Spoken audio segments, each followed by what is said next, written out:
नमस्कार. आज आपण ओल्या नारळाची बर्फी कशी बनवायची ते बघणार आहोत. ओल्या नारळाची बर्फी बनवत असताना आपल्याला बऱ्याच अशा अडचणी येतात, जसे की मिश्रण हे कधी कधी आपल्याकडून एवढं मऊसूद होतं की त्याची बर्फी सेट होत नाही, ते उचलताही येत नाही आणि ती बर्फी लवकर खराबही होते, किंवा कधी कधी मिश्रण हे आपल्याकडून एवढं परतलं जातं की ते मिश्रण कोरडं पडतं, त्यामुळे बर्फी सेटच होत नाही.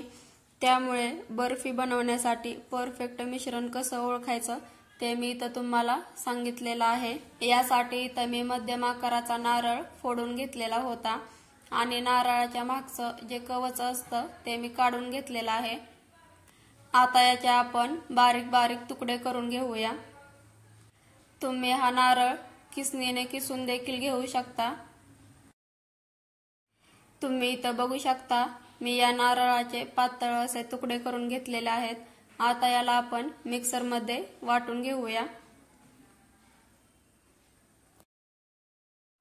मिक्सर चालू बंद करून बारीक असं याचं वाटण करून घ्यायचं आहे. तुम्ही इथं बघू शकता मी याला वाटून घेतलेला आहे. अशाच पद्धतीने एकदम बारीक असा नारळ वाटून घ्यायचा आहे. आता इथं मी सगळा नारळ वाटून घेते. इथं मी सगळा नारळ वाटून घेतलेला आहे. हा नारळ जर आपण वाटीने मोजून घेतला तर या वाटीने 1.5 वाटी हा नारळ भरलेला आहे. 1.5 वाटी नारळाच्या वाटणासाठी आपण पाव वाटी साजूक तूप घेतलेला आहे. आता आपण बर्फी बनवायला घेऊया. यासाठी इथं मी कढईमध्ये हे तूप ओतून घेतलेलं आहे. इथं तुम्ही साजूक तुपाऐवजी वनस्पती तूप देखील वापरू शकता.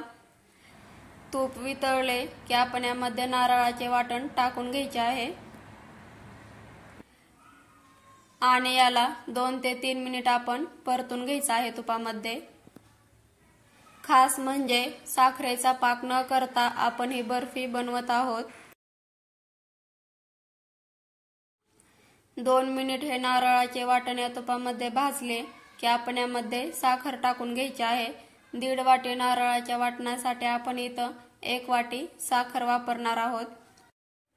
इथं मी 1 वाटी साखरेपेक्षा थोडीशी कमी साखर घेतलेली आहे. जर तुम्हाला अगदी गोड बर्फी बनवायची असेल तर तुम्ही 1 वाटी साखर घेऊ शकता.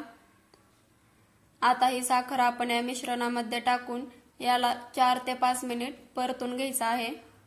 ज्या वेळेस आपण सुरुवातीला नारळाचे वाटण परतून घेतो त्यावेळेस गॅसची फ्लेम एकदम लो ठेवायची आहे आणि ज्या वेळेस आपण साखर टाकून घेऊ त्यावेळेस तुम्ही गॅसची फ्लेम थोडी वाढवू शकता, म्हणजेच मीडियम फ्लेमवरती याला परतून घेऊ शकता. तुम्ही जर चॅनेलवरती नवीन असाल तर अशाच नवनवीन रेसिपी पाहण्यासाठी व्हिडिओला लाईक, शेअर आणि सबस्क्राईब करायला विसरू नका. इथं मी याला 4 ते 5 मिनिट परतून घेतलेलं आहे. आता आपण एकदा चेक करूया हे मिश्रण बनलेलं आहे की नाही ते. तुम्ही इथं बघू शकता हे मिश्रणाचा गोळा एकदम परफेक्ट बनत नाही. हाताला हे मिश्रण चिकटत आहे. याला आपण आणखीन 3 ते 4 मिनिट परतून घेऊया. मिश्रण शिजत आहे तोपर्यंत आपण ज्यामध्ये बर्फी बनवणार आहोत त्या ताटाला किंवा तुम्ही ज्या ट्रे मध्ये बनवत असाल त्याला तेल लावून घ्यायचं आहे. इथं मी साजूक तूप लावून घेतलेलं आहे.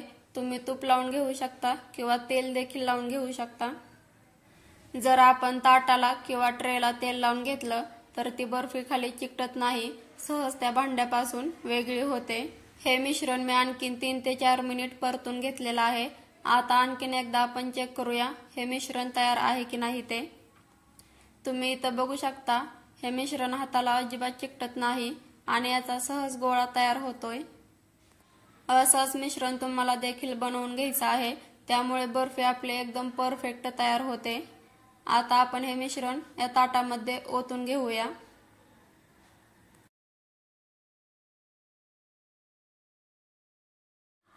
आणि याला आता आपण पसरवून घेऊया. तुम्हाला जेवढी पातळ किंवा जाड हवे असेल त्या आकारामध्ये तुम्ही बर्फी सेट करून घेऊ शकता. खास रक्षाबंधनसाठी तुम्ही ही बर्फी बनवू शकता, कारण त्या दिवशी आपण विकत काही ना काही गोड आणत असतो, तर तुम्ही घरच्या घरी एकदम स्वीट आणि टेस्टी अशी ही बर्फी बनवू शकता. कारण ही बर्फी बनवण्यासाठी जास्त काही साहित्य लागत नाही, फक्त 2 साहित्यामध्ये ही बर्फी तयार होते। तसेच जास्त वेळही लागत नाही, एकदम झटपट अशी ही बर्फी बनवून तयार होते। याला मी चौकोनी आकार देऊन घेतलेला आहे। अर्धा तास आपण याला सेट होण्यासाठी ठेवून देऊया।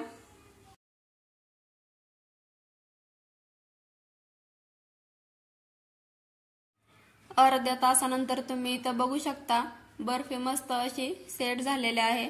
आता याला आपण कट करून घेऊया। तुम्ही तुम्हाला हव्या त्या आकारामध्ये बर्फी कट करून घेऊ शकता। तुम्ही इथं बघू शकता मी बर्फी कट करून घेतलेली आहे। एकदम परफेक्ट बर्फी बनलेली आहे। कट करताना देखील काहीच अडचण येत नाही आणि बर्फी ज्यावेळेस आपण ताटापासून वेगळी करतो त्यावेळेस सहज वेगळी होते, अजिबात ताटाला चिकटत वगैरे नाही।